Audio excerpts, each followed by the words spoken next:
Oke, assalamualaikum warahmatullahi wabarakatuh. Waalaikumsalam warahmatullahi wabarakatuh. Good morning, everyone. Morning, Miss. How are you today? I'm fine. Jadi sebelum kita masuk ke pelajaran kita cek dulu di laci atau di sekitar kita ada sampah apa enggak. Kalau misalnya ada, boleh dibuang ke tempat sampah ya. Because it's really start our class. Before we enter our class today, should we pray? Jadi kita harus berdoa dulu sebelum belajar. Kelasnya siapa?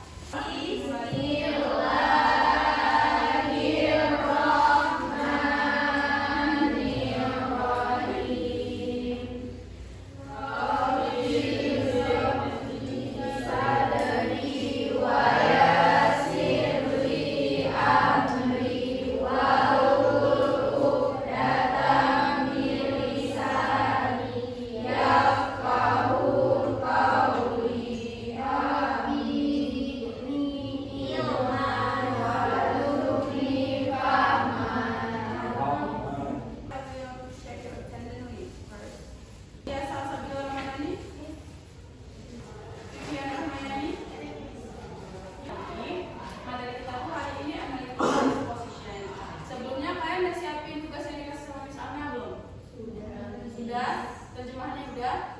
Oke, bagus. Jadi, kakak mau kasih sedikit motivasi nih untuk kalian. Kenapa kita harus belajar bahasa Inggris? Kalian kepengen nggak travel around the world? Keliling dunia gitu, ke destinasi-destinasi wisata yang ada di dunia gitu. Jadi kalau misalnya kita mau berkeliling dunia, kita mau singgah di negara manapun, bahasa apa yang biasanya kita pakai di negara itu? Bahasa Inggris kan. Misalnya kalian ke Taiwan, kalian ke Malaysia. Jadi bahasa internasional itu yang pertama adalah bahasa Inggris. Itulah kenapa kalian harus bisa, harus mengerti dan harus lancar dalam berbahasa Inggris gitu. Karena kalau misalnya kita mau berkeliling dunia, kita mau singgah di negara-negara manapun, itu bahasa yang pertama kalian kita pakai yaitu bahasa Inggris. Kalau misalnya kita bawa bahasa Indonesia ke negara orang tuh, mereka nggak mungkin paham. Misalnya kayak ada mungkin paham, cuman kan hanya segelintir orang gitu. Tapi kalau untuk bahasa Inggris itu general, universal. Itu bersifat universal. Kita bisa pakai di manapun, kita bisa pakai di negara manapun, Taiwan, Mekah, ataupun negara manapun lah. Ini sebelumnya udah ada yang pernah ke luar negeri belum? Belum. Ini juga udah pernah. Nanti lah ya, kita usaha sama-sama gimana cara kita bisa ke luar negeri. Nah, ini adalah learning objectives of our material today. Yang pertama yaitu kalian bisa mengidentifikasi definisi, struktur, dan unsur kebahasaan analytical exposition text. Ada yang tahu nggak exposition text itu apa? Udah pernah belajar nggak? Analytical exposition text. Udah pernah? Sudah pernah? Kalau bahasa Indonesia apa analytical exposition text? Yes, teks eksposisi. Berarti kalau misalnya teks eksposisi dalam bahasa Indonesia itu apa artinya? Maknanya? Itu dalam bahasa Inggris itu adalah teks yang menggambarkan atau memaparkan isu yang berdasarkan pada sudut pandang seorang penulis. Terus tujuan pembelajaran yang kedua, kalian bisa memahami isu dan makna yang ada pada analytical exposition text. Nah, itu tadi aku bilang kalian nanti akan menerjemahkan sebuah teks analytical exposition.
Jadi menurut kalian setelah kalian membaca ini kalian paham nggak apa itu analytical exposition text? Sebelum Miss jelaskan lebih lanjut, paham?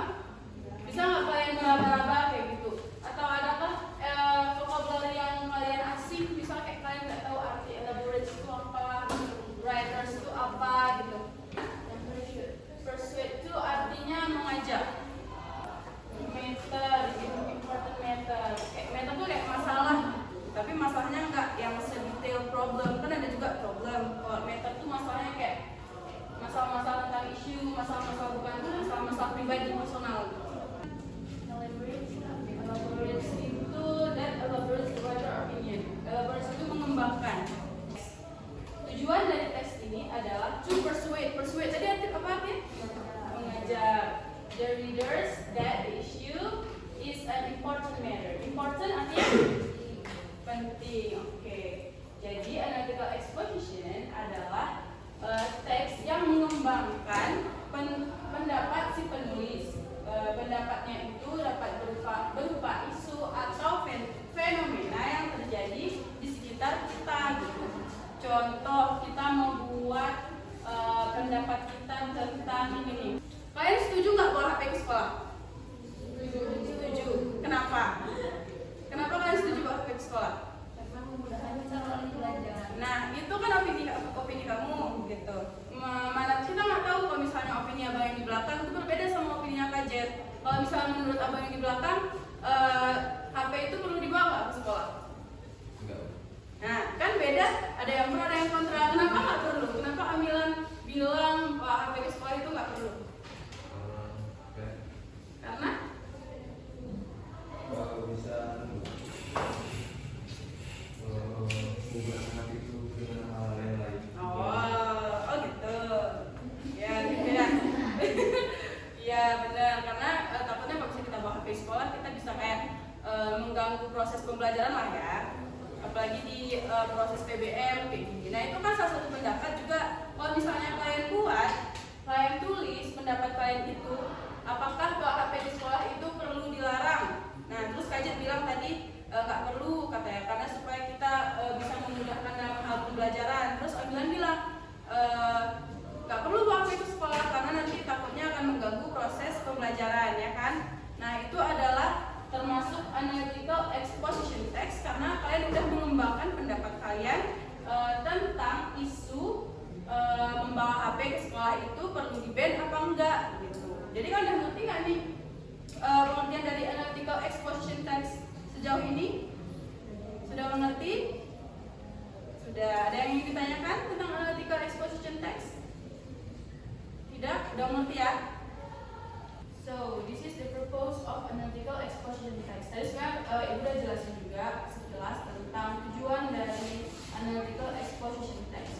Yang pertama yaitu untuk meyakinkan pembaca bahwa topik yang dihadirkan adalah topik yang penting untuk dibahas. Jadi dalam membuat analytical exposition text itu kalian harus bisa nih mengajak dan mengembangkan pendapat kalian tentang isu atau masalah yang terjadi di sekitar kalian gitu. Supaya para pembacanya ikut juga gimana ya, para pembaca itu dia jadinya terbawa gitu, dia jadinya setuju atas pendapat yang udah kalian keluarkan di dalam sebuah teks yang kalian buat gitu. Jadi itulah sekilas tentang tujuan dari analytical exposition text.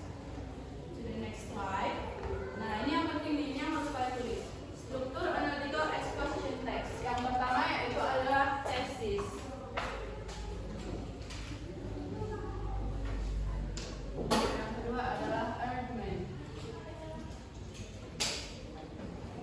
Yang ketiga adalah reiteration.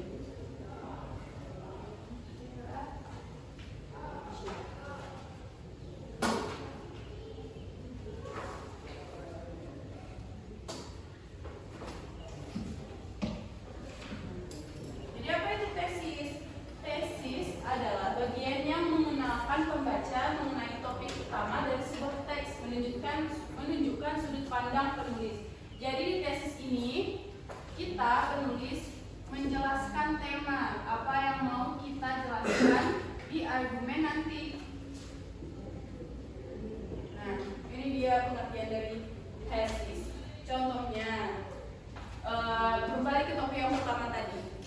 Apakah membawa HP itu perlu dilarang di sekolah? Nah, itu kan isunya, itu adalah judulnya gitu. Kita membuat tesisnya. Yang pertama kita jelaskan dulu apa itu handphone. Handphone adalah gini-gini, bla bla bla bla gitu. Terus kita jangan langsung masuk ke argumen, kita jangan langsung bilang kayak menurut saya membawa HP ke sekolah itu nggak penting. Kenapa? Karena membawa HP itu bisa mengganggu proses pembelajaran gitu. Itu masuk ke dalam argumen.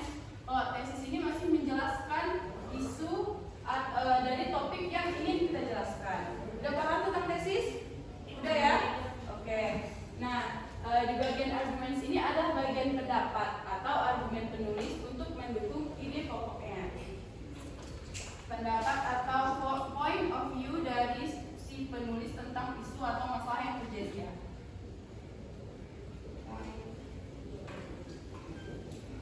Point of view ini apa artinya?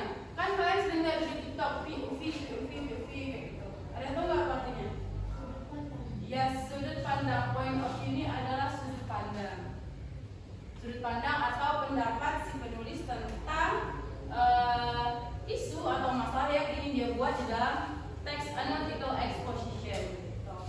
Reiteration ini sama dengan conclusion atau kesimpulan.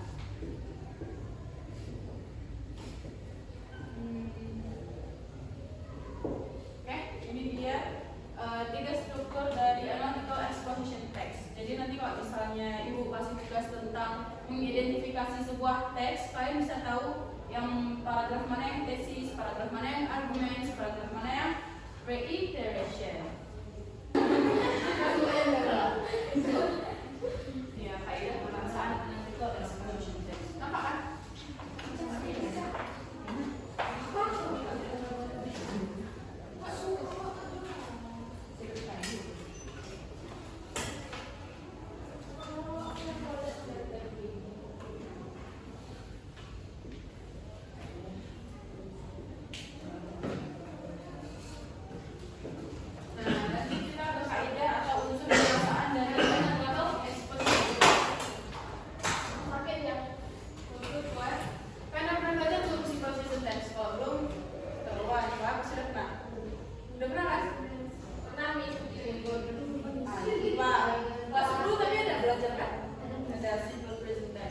Jadi simple present tense ini adalah tenses yang kita gunakan untuk berulang dan kejadian yang dia itu bersifat fakta.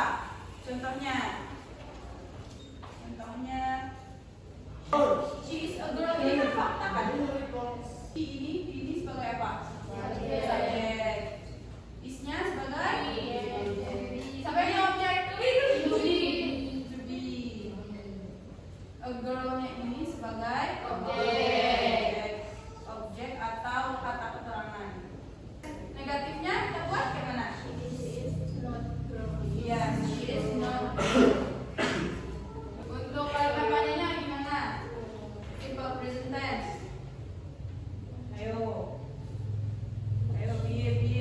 Is she a girl? Yes, is she a girl? To be-nya kita pindahkan ke depan untuk kalimat tanya. Nah, jadi ini salah satu kaidah atau unsur kebahasaan dari analytical exposition text. Kita menggunakan simple present tense. Untuk kata-kata yang mengekspresikan penulis ini kita bisa pakai adjective atau kata sifat. Terus yang ketiga ada connective atau conjunction. Contohnya kata penghubung itu gimana? Dengan, Yes, dengan, dan, tetapi, moreover, lagi pula, however, bagaimanapun gitu.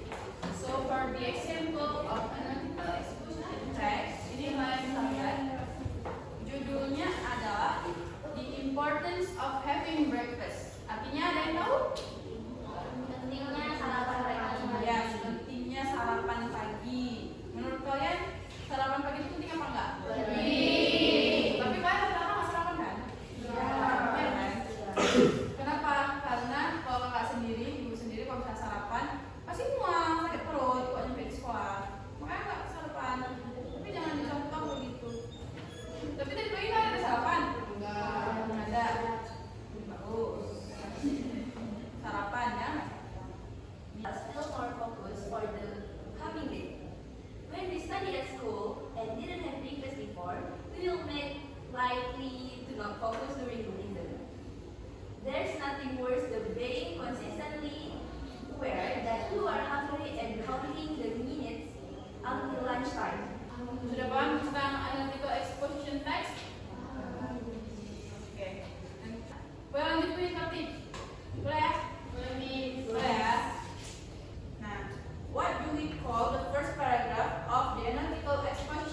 struktur. Dan yang kedua, kalian jelasin. Kalian kan udah jumpa nih, yang mana yang tesis, yang mana argumen, gitu kan?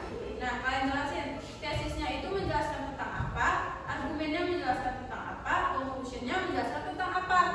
Sudah paham? Paham ya? Oke, jadi udah bisa kalian kerjain.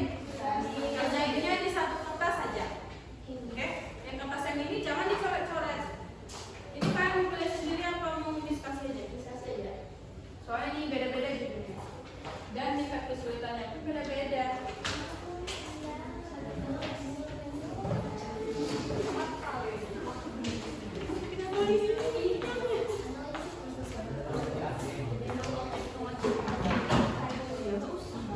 Nanti waktunya diskusi sekitar 30 menitan. 30 menitan lah diskusi ya waktunya ya, karena kalian menerjemahkan lagi kan?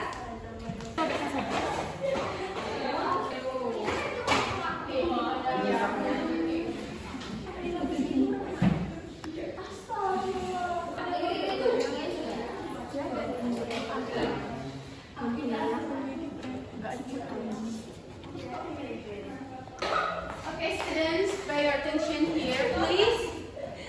So I already give you 13 minutes to work on your LKPD. Jadi ini semua udah siap kan? Okay, bagus. So I want for the first group to do a presentation a little bit about their discussion. Kelompok pertama udah siap? Udah melakukan presentasi? Udah siap? Oke, silakan maju ke depan. Semuanya boleh berdiri ya.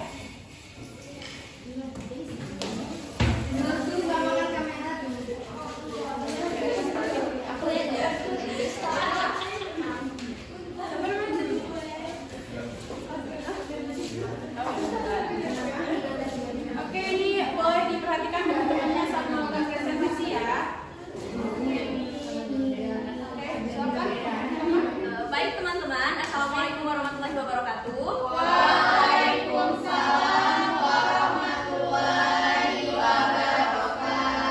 Kami dari kelompok 1 yang berjumlah 5 orang akan mempresentasikan kembali tentang bacaan kami yang berjudul The Role of Technology of Education. Pentingnya teknologi dalam pembelajaran. Nah, di paragraf pertama dia itu menjelaskan tentang tesis. Ada tesisnya. Dalam tesis itu dia bercerita bahwasanya pada saat ini teknologi itu sudah sangat berkembang dan dapat memudahkan kita dalam melakukan banyak hal itu. Sedangkan di paragraf kedua ada argumentation-nya. Jadi di argumentation-nya itu dia menjelaskan tentang benefit atau manfaat yang diberikan oleh teknologi dalam dunia pendidikan. Begitu. Jadi manfaatnya itu diantaranya adalah memberikan waktu belajar kita itu menjadi lebih fleksibel. Contohnya kita bisa belajar di rumah dengan teknologi dengan menonton animasi-animasi atau education yang ada di YouTube atau platform lainnya gitu kan. Kemudian feedbacknya itu juga kita juga lebih mudah untuk komunikasi sama guru kita yang komunikasinya itu bisa 2 arah, nggak harus di sekolah gitu, jadi lebih memudahkan kita gitu. Terus di paragraf terakhir itu ada reiteration, di mana di reiteration itu menjelaskan ulang kembali bahwasanya kita itu juga harus memanfaatkan teknologi dengan baik. Karena teknologi itu punya 2 dampak, ada positif, ada negatifnya. Jadi tergantung kita lagi nih menggunakan teknologi itu dalam segi apa. Jadi bijaklah dalam berteknologi, itu intinya. Oke, tepuk tangan untuk kelompok pertama dong. It was a really good performance from the first group. Maybe for another people want to ask something about their performance. Ada yang ingin bertanya? Oke, kakak. Decide on your groups to support learning process in our school is good enough. Oke, thanks for your question gitu kan. Jadi teman-teman di sekolah kita ini tentunya kita udah lihat nih fasilitas apa aja yang ada di sekolah. Dan bagi kami semua, menurut kami di sekolah kita ini fasilitas dalam teknologinya itu udah memadai. Contohnya untuk komputer kita udah punya banyak komputer di sekolah. Habis itu untuk akses wifi juga fleksibel, ada di mana-mana. Jadi menurut saya ini itu udah sangat-sangat membantu lah, sangat-sangat berpengaruh atau ikut berkontribusi dalam kegiatan belajar kita. Meskipun even kalau misalkan untuk connection pribadi kita itu nggak terlalu diberikan secara leluasa, tapi tetap aja kita tuh bisa mendapatkan akses belajar dari internet dengan mudah gitu, walaupun masih dibatasi seperti contohnya handphone gitu. Terima kasih, sudah paham? Sudah, Kak Tasya udah jelas, udah puas dengan jawabannya? Oke, thank you. Tepuk tangan untuk Kak Tasya sama kelompok pertama yang udah berhasil menjawab pertanyaannya. So that's all about the performance. Yes, Miss. Only this. Okay, thanks for all your kind attention. For the last, wassalamualaikum warahmatullahi wabarakatuh. Waalaikumsalam warahmatullahi wabarakatuh. It is really great performance from the first group. Karena waktu kita nggak cukup, kelompok lainnya bisa melanjutkan presentasi di minggu depan ya.